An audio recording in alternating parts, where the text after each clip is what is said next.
Welcome back, everyone. Before we dive in, be sure to drop your thoughts, feelings, and lessons in the comments below. Like the video and subscribe so you never miss stories like this. Let's get into it. The cruel thing my wife did was invite me to dinner with her parents like it was a peace offering, then try to trap me into signing paperwork that would ruin me financially and let her family paint me as unstable, while she watched me drown and never once showed remorse. Here's how it happened. My name is Khalil Varnado. I'm a black man who used to believe that if you stayed consistent, people eventually met you in the middle. I believed in showing up, paying what I owed, keeping my word, and speaking carefully when emotions got loud. I learned too late that consistency makes you easy to predict. It gives the wrong people a schedule to exploit. Serena Motley, my wife, used to call me steady like it was a compliment. Toward the end, she said it like an insult. We lived in a quiet pocket of Indianapolis where the streets looked harmless and the neighbors nodded without ever asking real questions. I worked in operations for a regional supply company, a job built on inventory counts, vendor timelines, and fixing problems before they turned into disasters. It made me good at staying calm in chaos. It also made me slow to accept that chaos could be personal. I thought marriage had rules like my job did. Respect the contract, do the work, tell the truth. Serena didn't see it that way anymore. Serena and I met at a charity mixer in downtown Indianapolis years ago, the kind of event with polite laughter and glasses that never went empty. She wore a cream blazer and a smile that seemed practiced but warm enough to feel real. She asked questions like she actually cared about the answers. She told me she admired men who were reliable. When you grow up watching people disappear, reliability feels like love. I married her because I believed her admiration was sincere, not strategic. Her parents, Meridell and Hollis Motley, never liked me. They didn't say it directly at first. They did it through small cuts. Hollis forgetting my name, calling me Kendall or Khaled, then acting like I was too sensitive for noticing. Meridell complimenting Serena for leveling up, and then looking at me like I was temporary furniture. I told myself they would soften once they saw I wasn't going anywhere. I didn't realize that was the part they hated most. Their dislike became sharper after Serena and I bought our house. It was nothing grand, just a clean place with a small backyard and a porch that caught late afternoon sun. I was proud of it. Serena posted pictures like she was proud too, but her parents started talking about property like it was a weapon. Hollis would say things like, "These days, you have to protect assets," while staring straight at me. Meridell would add, "Especially when people marry for comfort."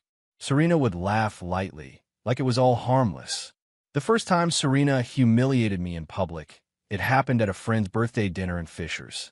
Someone asked how we divided bills. Serena leaned back and said, "Khalil likes to feel needed.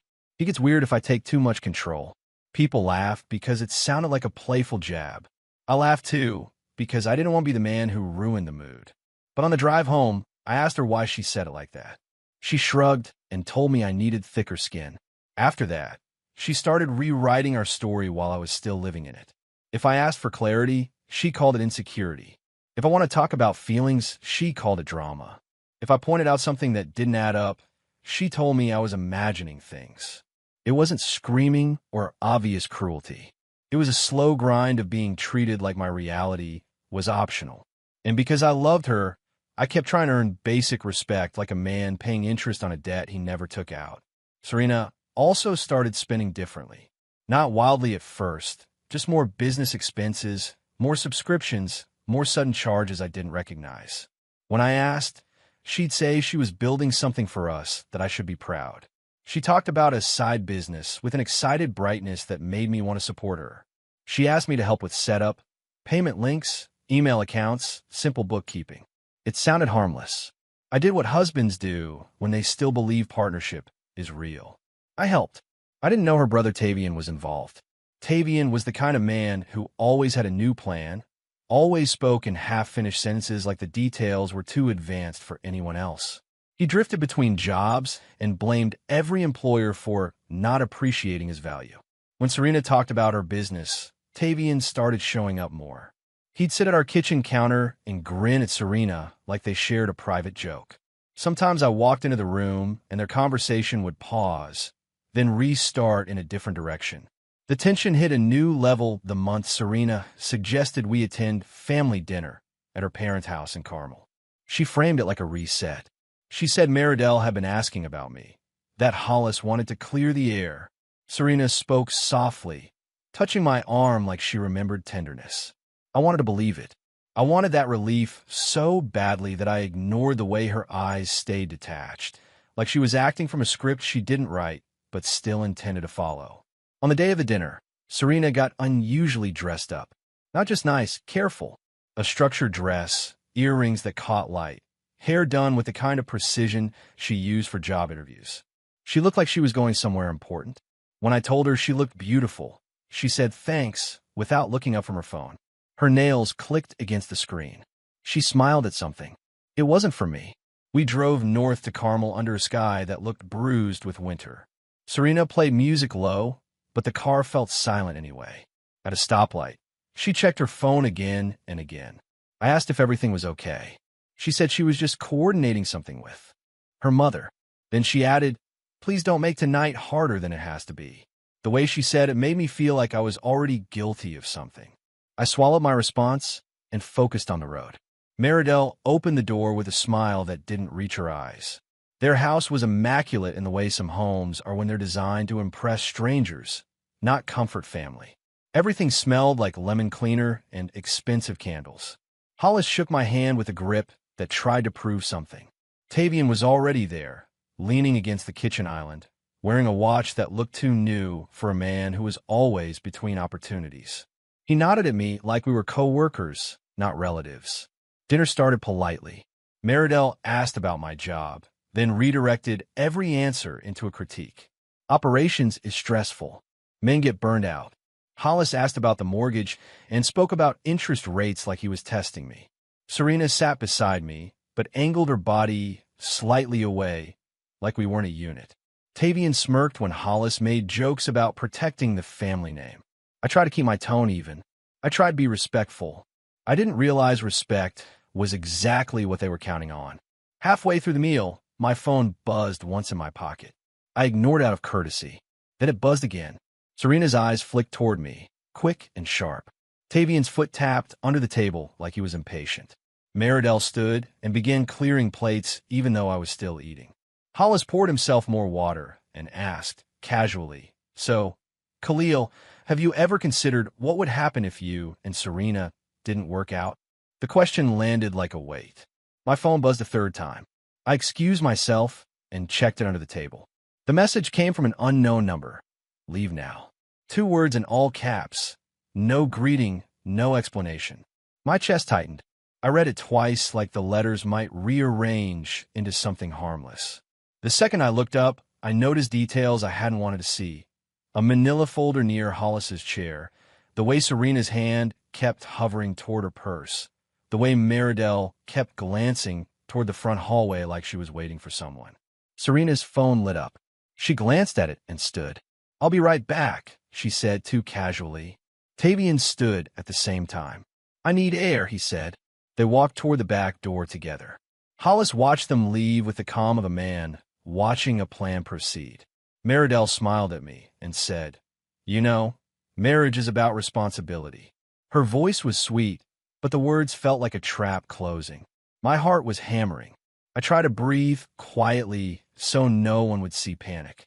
Serena and Tavian came back in less than a minute, like they'd rehearsed it. Serena sat and picked up her water glass.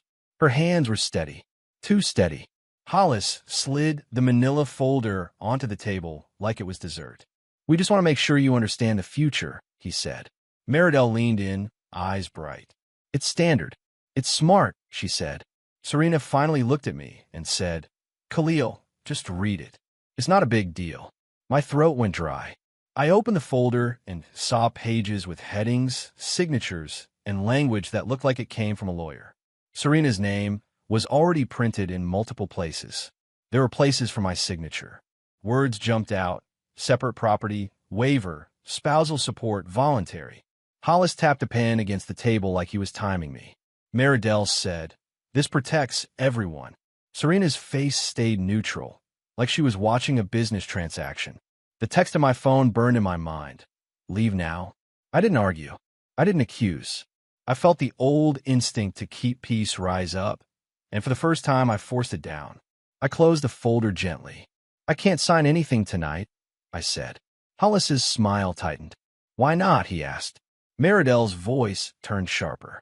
If you're a good husband, you shouldn't have a problem. Serena's eyes narrowed. Khalil, she said quietly, warning in her tone.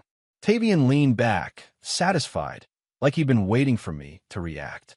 I stood, keeping my posture calm, even as my knees shook. I'm not feeling well, I said. Thank you for dinner.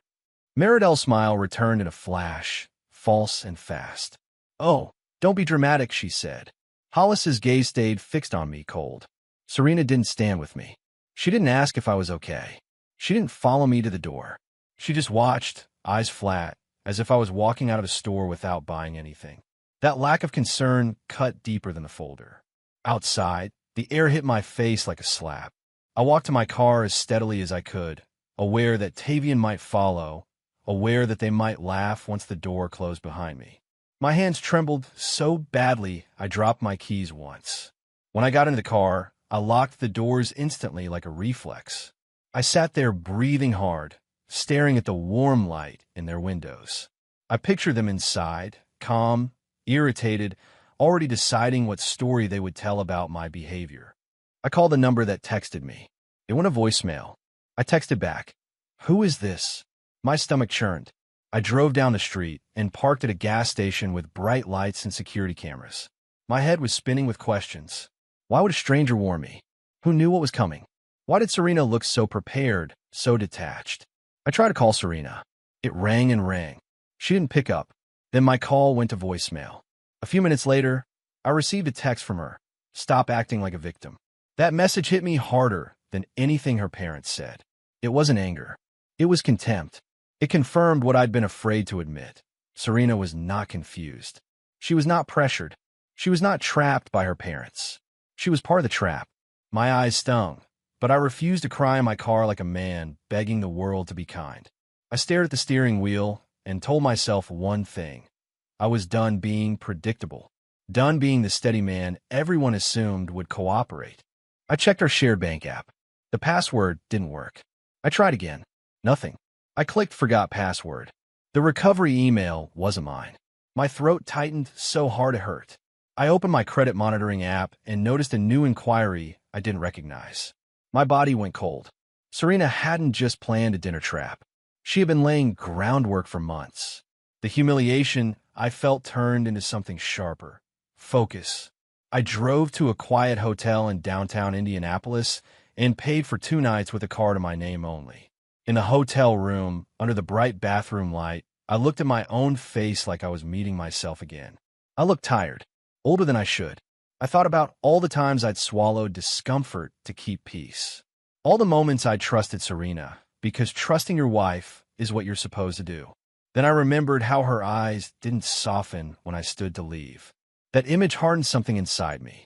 I sat on the bed, opened my laptop, and started documenting everything I could access without her passwords. The next morning, I went to my bank in person as soon as they opened.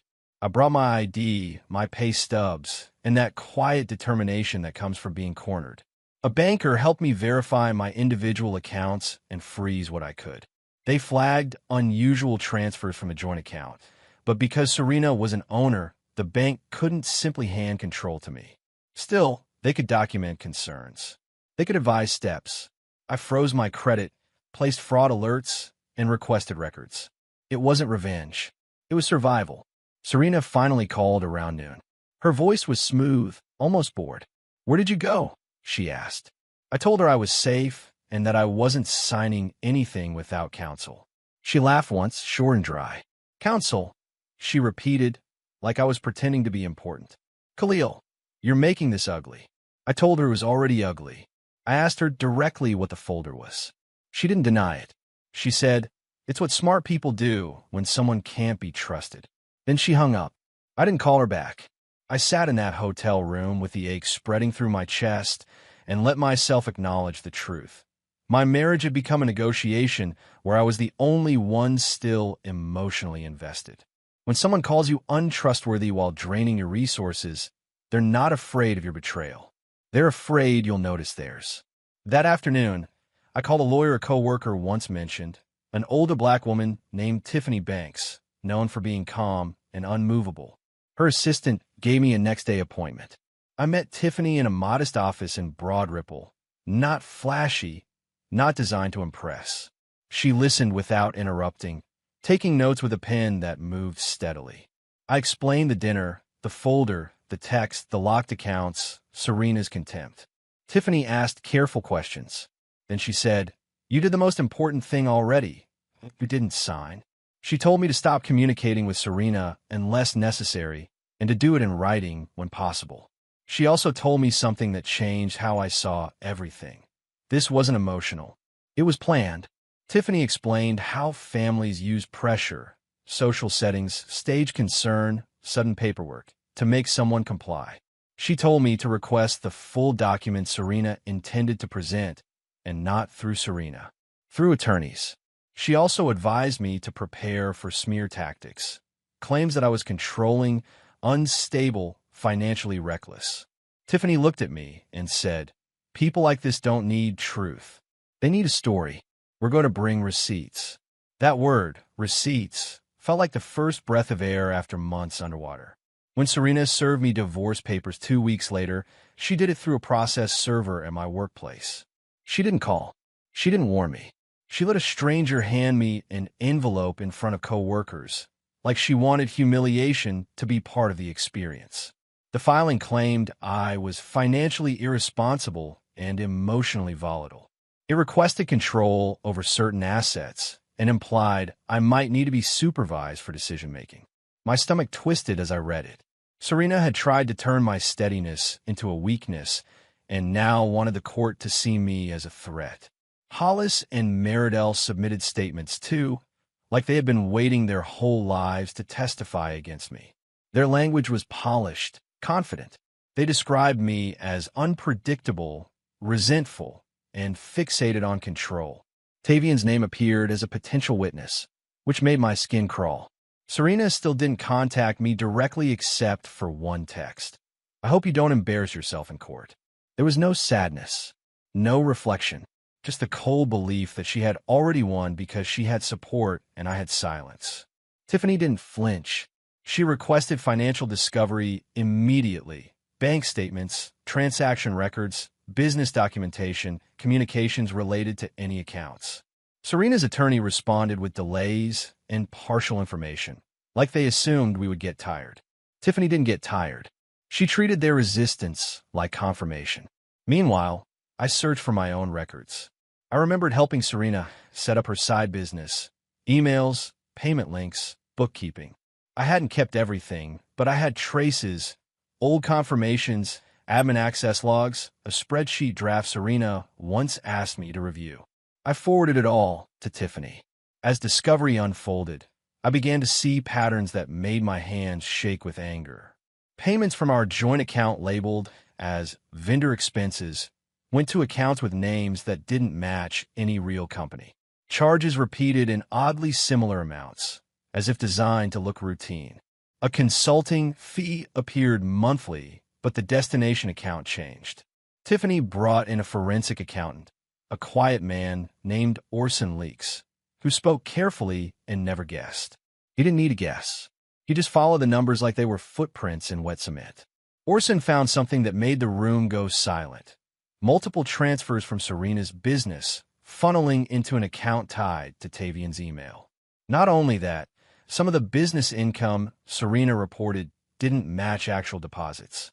It looked inflated, padded, manufactured through looping transactions that made revenue appear higher than it was. It wasn't just sloppy. It looked intentional. Serena wasn't building a future for us. She was building a paper wall that could be presented in court to justify her demands. And she was draining me while she built it. The hardest part wasn't even the money. It was remembering all the nights I'd encouraged her, told her I believed in her, listened to her describe dreams. It was realizing my love was used as cover.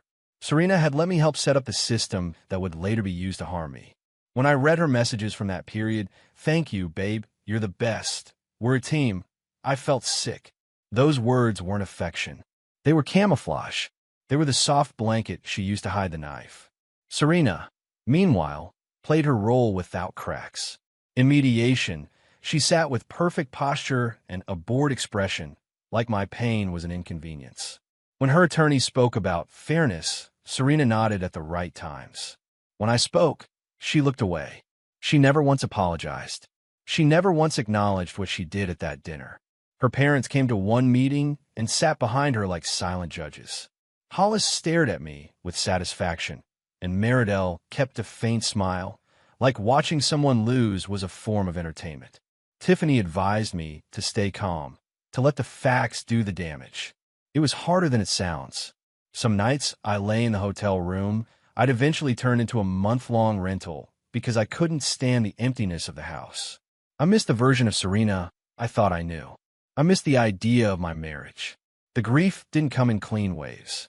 It came in sudden jolts, seeing her favorite cereal at the store, hearing a song she used to play, noticing my phone was silent because the person who once texted me constantly now treated me like a target. The unknown number texted me again once, weeks after the dinner. You did the right leaving. Don't let them rush you. I stared at it for a long time. I still didn't know who it was, but the timing felt too precise to ignore. I asked, "Why are you helping me?" The response came an hour later, "Because you were kind once." And she's not kind. That was it. No explanation. I sat on the edge of my bed and felt tears come without permission, not from weakness, but from the strange relief of being seen by someone who expected nothing in return. The legal process dragged, but the financial evidence grew stronger. Orson traced one account to a family-owned LLC tied to Hollis.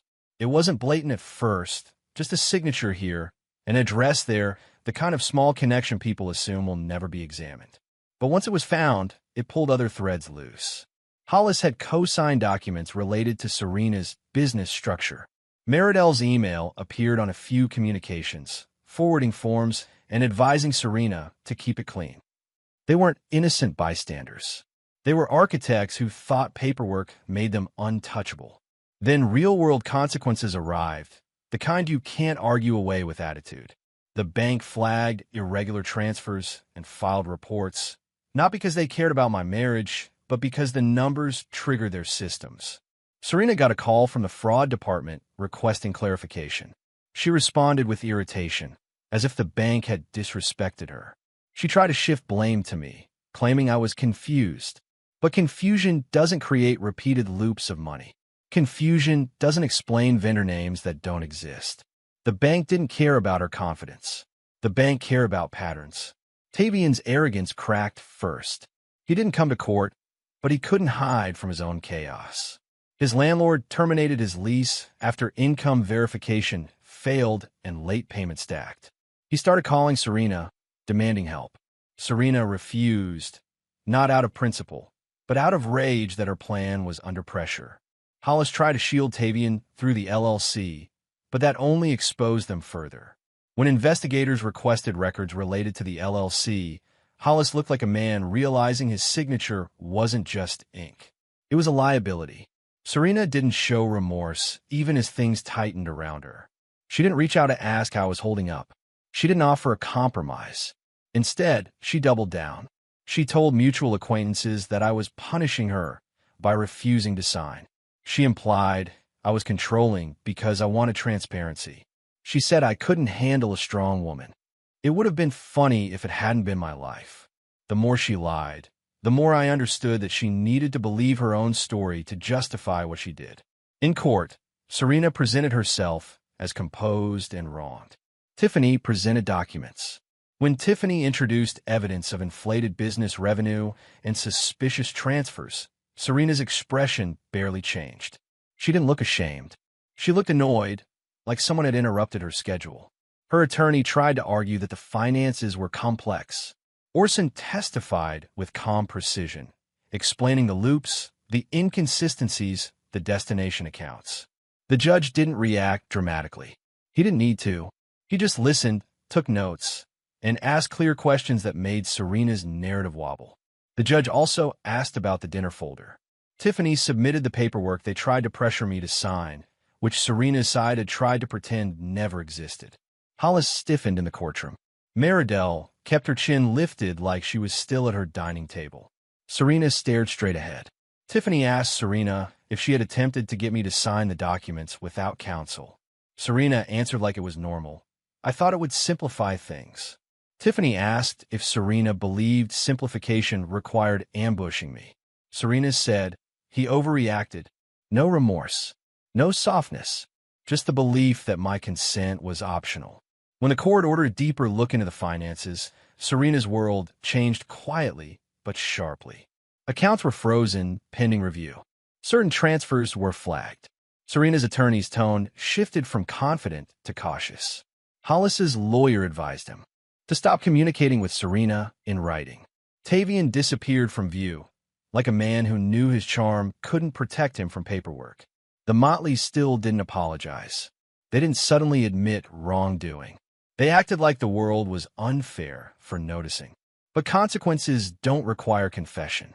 Consequences arrive because evidence exists.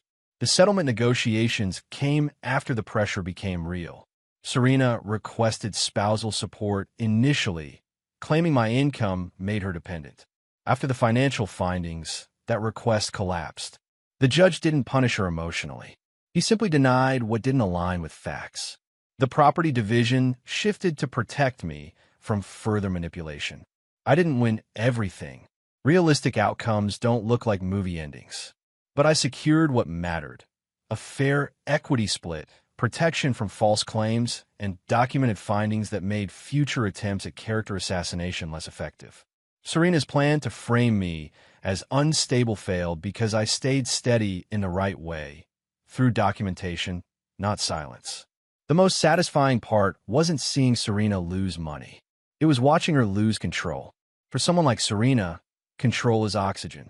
The moment she couldn't dictate the narrative, she looked smaller, not remorseful, not humbled, just furious and trapped. I watched her in the hallway after one hearing, speaking sharply to her attorney, gesturing like blame was a tool. Hollis stood nearby with a clenched jaw. Meridell stared ahead, refusing to look at me. Tavian wasn't there. Serena's family system was collapsing under its own greed, and nobody could fix it with a smile. After everything was signed, Serena sent me one final message. You think you're so smart. That was it. No apology, no goodbye. I didn't respond.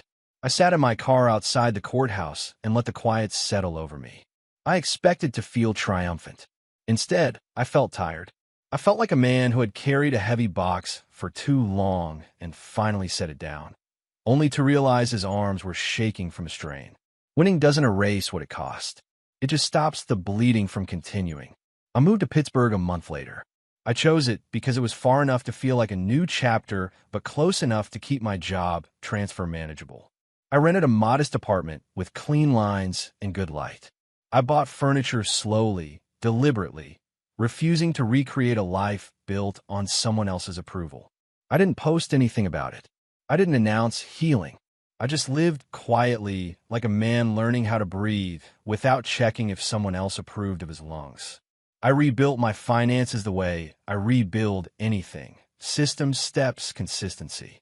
Automatic savings, separate accounts, alerts for every transaction, a binder of documents that lived in a drawer, not because I wanted to obsess, but because I refused to be blindsided again. I learned to treat my peace like a budget. Protect it, track it, don't overspend it on people who don't return value. I stopped answering calls that drained me. I stopped explaining myself to anyone committed to misunderstanding. That change was private. No one applauded, but it held. Some nights, grief still came. I'd be washing dishes and suddenly remember Serena's laughter from early days, and it would hit like a bruise you forgot existed. I'd remember the way I used to reach for her hand in public and how she started pulling away. I'd remember the dinner table in caramel and the folder sliding toward me. The moment I realized my marriage had turned into a courtroom before any judge saw it. Trauma doesn't disappear because you got a fair settlement. It fades when you stop reopening the wound. The unknown number texted me once more after I moved. You didn't deserve that table. I stared at it for a long time. I wanted to ask who it was. I wanted to solve the mystery to make the story neat. But I realized I didn't need the identity to understand the gift. Someone warned me when they didn't have to. Someone saw what Serena was doing and refused to let me be trapped. Sometimes that's the closest thing to grace you get. Quiet help from a person who doesn't need credit. Months passed, and I heard updates through the soft network of people who couldn't resist gossip. Serena's credit was damaged. The bank investigation didn't become a headline, but it became a problem. Fees, restrictions, audits, a constant grind of consequences that made her life harder. Hollis's LLC faced reviews that cost time and money. Tavian bounced between couches, always blaming someone else. None of them apologized. None of them expressed remorse. They just grew more bitter, like consequences were an insult. That bitterness was its own punishment. They had to live inside themselves. My comeback didn't look like revenge. It looked like a quiet, successful life that no one could sabotage because I stopped giving them access. I started waking up early again, not from anxiety, but from routine. I cooked meals in my own kitchen without feeling watched. I walked through parks in Pittsburgh and felt my shoulders loosen. I reconnected with an old friend, not to vent endlessly, but to laugh. I took a weekend trip to Cleveland just to sit by the lake and remind myself the world was bigger than one woman's betrayal. One evening, I sat at my desk reviewing my budget, and I realized something strange. I wasn't scared anymore. For a long time, Serena had made me feel like stability depended on her mood, her approval, her family's judgment. Now, my stability depended on my choices. That was the personal transformation no one could photograph. I had learned to trust myself again. I had learned that kindness without boundaries is a liability. I had learned that love should never require you to surrender your reality so someone else can rewrite it. Sometimes people ask what happened between me and Serena. I keep it simple. I say we didn't work out. I don't tell them about the folder, the trap, the way she tried to turn my steadiness into evidence against me. I don't tell them how it felt to realize the person you sleep beside can plan your ruin with a calm face. I keep it private because privacy is part of my healing. My life isn't a lesson for strangers. It's a home for me, and I protect it like one. The last time I saw Serena was months after the divorce, by accident, at an airport in Chicago. She walked past me like I was a stranger. Her eyes didn't soften. Her posture stayed stiff, as if admitting pain would crack her image. Hollis and Meridell weren't with her. Tavian wasn't with her. She looked alone in a way she probably blamed on everyone else. I watched her disappear into a crowd and felt nothing like longing. I felt a quiet gratitude that I left that dinner when I did. Karma didn't need to announce itself. It just did its job, and I did mine by rebuilding in silence. If this story showed you anything, it's that kindness without boundaries is a liability. If you want more real, intense stories where karma hits quietly but hard, subscribe and turn on notifications. And tell me in the comments, what would you have done the moment that folder hit the table? The end.